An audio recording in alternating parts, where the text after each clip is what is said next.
ఏ tea బంకులో ఇదే అరాచకం చేస్తున్నావు నువ్వు. నీ యొక్క కోటరీని పిలుచుకుపోయి శివచంద్రారెడ్డి ఇది శివచంద్రారెడ్డి దాన్ని రా నాకు నేనేదో సంపాదించిన అంటున్నావు కదా, ఏడుండే చూపిన ఆయన ప్రసాద్ రెడ్డినా, ఏడుండే నాకు ఆస్తులు ఏమన్నా ఉన్నాయో, నా బ్యాంక్ బ్యాలెన్స్లు ఉన్నాయేమో చూపించు, ₹1 నాకేమన్నా చూపించు, తీసుకో. నేను దొంగ సంతకాలు పెట్టి చేస్తానని నీచమైన అబద్ధాలు చెప్తావే, రా.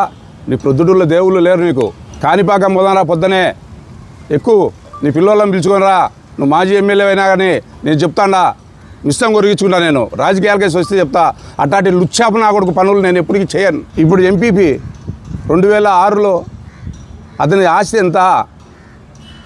మునక ప్రాంతాల నుంచి వచ్చి మునక ప్రాంతాల్లో దాదాపు 15-20 దొంగ పాస్బుక్లు చేసుకొని అక్కడ బొంబేపల్లె అతనిది, బొంబేపల్లె నుండి అక్కడ మునక ప్రాంతాల్లోది దొంగ పాస్బుక్లు తీసుకొని ఆర్డీఓ వినాయకం గారు ఉన్నప్పుడు చేసి అరాచకం చేసి వచ్చాడు. అది 2006లో నువ్వు ఏం చేసినావు?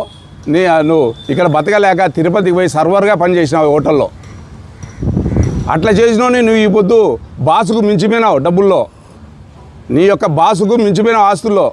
ఎన్ని ఆస్తులు గడగట్టింది, ఎన్ని చేసింది ఎంత నువ్వు మాట్లాడతావు నీచంగా. నేను దొంగశీలు తయారు చేస్తానా అంటే నువ్వు చేసేది అరాచకాలు, అక్రమార్కాలు, లాస్ట్కు వ్యభిచారాలు కూడా నడిపి నువ్వు సంపాదించినావు కదా శేఖర్ యాదవ్. మట్కా గుట్కా పోయి అడుగుపో, అక్కడ ఇసుక దిన్నెల్లో చెప్తారు నీ గురించి. నువ్వు నన్ను అంటావా? కాణిపాకం ప్రమాణము ఛాలెంజ్ అని ఏదో పెద్ద గొప్ప మాటలని మాట్లాడినాడు. నేను చెప్తానా శివచంద్రారెడ్డి అన్నకు, నా భార్య, నా చిన్న కుమారుడు కాణిపాకం ప్రమాణం వచ్చేదానికి మేము రెడీగా సిద్ధంగా ఉంటాం. నువ్వు ఏదో వ్యభిచారం నడుపుతానా అన్నట్టు ఏదో చెప్పినట్టున్నావు, అది నాకు వినబుద్ధి కాలే. వ్యభిచార గృహాలు నువ్వేమన్నా నా కాడ కలెక్షన్ బాయ్గా పనిచేస్తానేవా?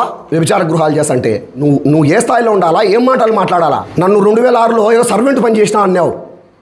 ఎస్, 2006 ఆ తప్పు నీకు ఎవరో చెప్పింది, రాంగ్ ఇన్ఫర్మేషన్ ఇచ్చినారు నా జీవితం గురించి. 2002లో తిరుపతిలో సర్వెంట్గా పనిచేసిన నేను గర్వంగా చెప్పుకుంటానా. నీ మాదిరి దౌర్జన్యాలు, కబ్జాలు, లంచగొండితనాలు, నీచమైన పనులు చేసి డబ్బు సంపాయలే. ఎస్, సర్వెంట్గా పనిచేసిన. మళ్ళీ ఏదో గండికోటకు సంబంధించి పట్టా పాస్బుక్లు అన్నావు, అది కూడా నీకు తెలియదు. తెలుసుకో, మేము ఊర్లోనే లేము, నాకేం పట్టా పాస్బుక్లు వస్తాయి? గండికోట మునక ప్రాంతంలో పునరావాసం కింద అప్పటి ముఖ్యమంత్రి, దివంగత ముఖ్యమంత్రి రాజశేఖర్ రెడ్డి గారు గండికోట ప్రాజెక్టు కట్టేటప్పుడు మాకు 6,75,000 ఇచ్చినాడు. అది ఒక్కటి నాకు వచ్చింది. ఒకవేళ అటనే ఆ పాస్బుక్లు దొంగటి అయ్యి ఉంటే, ఇప్పుడు మీ ప్రభుత్వం ఉంది, పెద్ద ఆయన ఎమ్మెల్యే, నువ్వు సర్పంచువు, నా మీద ఆరోపణలు చేస్తున్నావు. అయ్యేందో పాస్బుక్లు, దొంగ పాస్బుక్లు తీసి బయటికి తీసి నన్ను జైలుకు పంపి ఛాలెంజ్ చేస్తానా. నీ ఆధ్వర్యంలో, నీ ఆదేశాల మేరకే నా గోడను కూల్చేదానికి పోయినారు. నాది పట్టా ఒరిజినల్, మీ ఫేక్ డాక్యుమెంట్లు. నువ్వు అవినీతి చేయలేదని, ₹1 సంపాదలేదని ఏంటంటో మాట్లాడుతున్నావు. దీనికి ఛాలెంజ్ ప్రమాణమే. నా చిన్న కుమారుడు, నా భార్య రెడీ. నీ ఫోన్ కాల్ కోసం వెయిట్ చేస్తా నైట్ లోపల ఎప్పుడైనా సరే. రేపు ఒక్కరోజు మా అన్నగారు చనిపోయినారు, రేపు పెద్ద కర్మ ఉంది.